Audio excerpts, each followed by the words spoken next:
ਫਿਰ ਮੇਰੇ ਲਈ ਸਟੇਟ ਨੂੰ ਸੰਭਾਲਣਾ ਕੋਈ ਔਖਾ ਕੰਮ ਨਹੀਂ ਹੋਊ।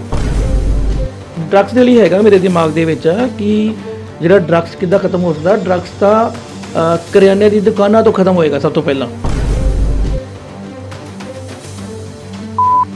ਕਾਫੀ ਡਿਟੇਲ 'ਚ ਮੈਂ ਦੇਖਿਆ, ਮੈਂ ਲੈਟਰ ਤੁਹਾਡੀ ਪੜ੍ਹ ਰਿਹਾ ਸੀ, ਕਾਫੀ ਡਿਟੇਲ 'ਚ ਤੁਸੀਂ ਉਹ ਲੈਟਰ ਲਿਖੀ ਹੈ। ਪੰਜਾਬ ਦੀ ਆਵਾਜ਼ ਨੂੰ ਹਿੰਦੁਸਤਾਨ ਦੇ ਵਿੱਚ ਬੁਲੰਦ ਕਰਨਾ ਤੇ ਮੈਂ ਕਰਦਾ ਰਹਾਂਗਾ।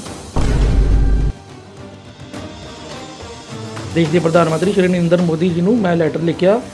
ਇੰਟਰਨੈਸ਼ਨਲ ਸਟਾਲ ਕੀ ਗੱਲ ਬਣੀ ਜੀ? ਦਿੱਲੀ ਦੇ ਇੱਕ ਸਿਰੇ ਤੋਂ ਲੈ ਕੇ ਦੂਜੇ ਸਿਰੇ ਤੱਕ ਮੈਟਰੋ ਦਾ ਜਾਲ ਵਿਛਿਆ ਹੋਇਆ। ਐਸਟ੍ਰੋਟੋ ਇੱਕ ਕੰਪਨੀ ਹੈ, ਮਲਟੀਨੈਸ਼ਨਲ ਫਰਮ ਹੈ ਜੋਤਿਸ਼ ਦੀ, ਜਿਹੜੀ ਕਿ ਆਲ ਓਵਰ ਦੀ ਵਰਲਡ ਸਰਵਿਸ ਪ੍ਰੋਵਾਈਡ ਕਰਦੀ ਹੈ। ਅਤੇ ਉਹਨਾਂ ਦਾ ਮਤਲਬ ਮੈਂ ਉਹਨਾਂ ਦੇ ਨਾਲ ਮਿਲ ਕੇ ਕੰਮ ਕਰਦਾ ਐਜ਼ ਏ ਪਾਰਟਨਰ। ਕੀ ਜੋਤਿਸ਼ ਇੱਕ ਸਾਇੰਸ ਹੈ? ਕਈ ਲੋਕ ਇਹਨੂੰ ਸਿਊਡੋ ਸਾਇੰਸ ਕਹਿੰਦੇ ਆ।